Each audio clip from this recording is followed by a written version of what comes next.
Hi. I'm Ana Martín from Mundo Deportivo, a Spanish newspaper. Bom dia. Well, my first question, taking into account that we didn't speak during the release of the first season, is if you were actually fans of the Lord of the Rings, and how did you feel when you had the opportunity to take part in this project? Yes. Yeah. I mean, I think a lot of us were huge fans Yeah. of some element of Tolkien, but I think most people are. Yeah. like who doesn't love the Peter Jackson films or the animated series or whatever? The books. Yeah, Rob, the books. Of course, the books. And then I feel like it was really fun to then go deeper into the source material and understand it in a different sort of way. And then, I was just saying in another interview, then I'd go around to Ben's house and you'd talk about things. You'd talk about what is this relationship? How can we make this relationship that we've now read about? But what can we sort of bring to it? So that was sort of the next stage of things, and that was just as enjoyable, obviously, because you feel like you can, you then bring in something to it, because it's quite an interesting relationship, this, in terms of what it means, and well, at least in terms of how we do it. I mean, I couldn't agree more, Rob. Sophisticated and very interesting.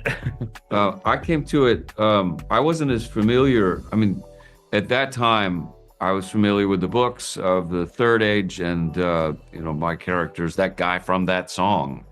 And so it was fun to kind of delve into the First and Second Age and re-explore Tolkien as a whole.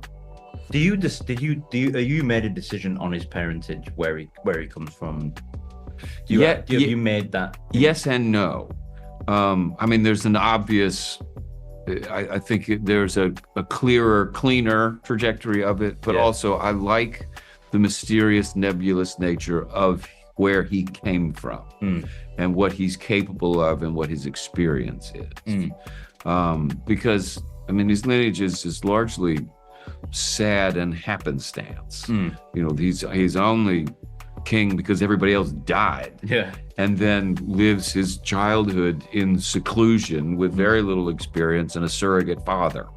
So in terms of what qualifies him to be king, it's time and also, I think, a level of innate skill that requires a kind of vague mysteriousness, which sounds like a non-choice, but I don't think it is. I think it helps satisfy a number of issues with doing it in this capacity, because we don't get the time to say, or why is he king? Why can't he trump Galadriel, for example? Yeah.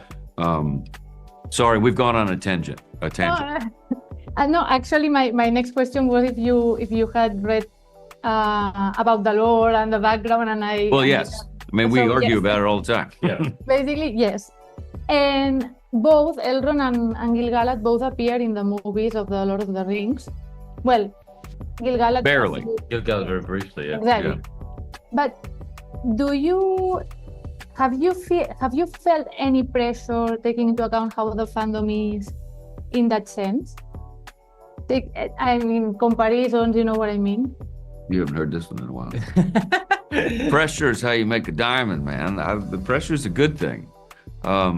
We do feel a pressure to satisfy the fans, but we're fans ourselves, and so I don't shy away from the pressure. I think that's what Tolkien demands: the level of respect and dedication, and pressure's good. Okay, and my last question, because I don't have any time more time, is what would you tell people that still haven't given an opportunity to the series? To watch the series? Yes. I haven't had an opportunity to watch the series yet. Yeah, watch it. Exactly. Watch it. Yeah, watch it. You'll enjoy it. Well, and you don't need any context. You don't have to have seen the Peter Jackson films. You don't have to have read a word of the literature.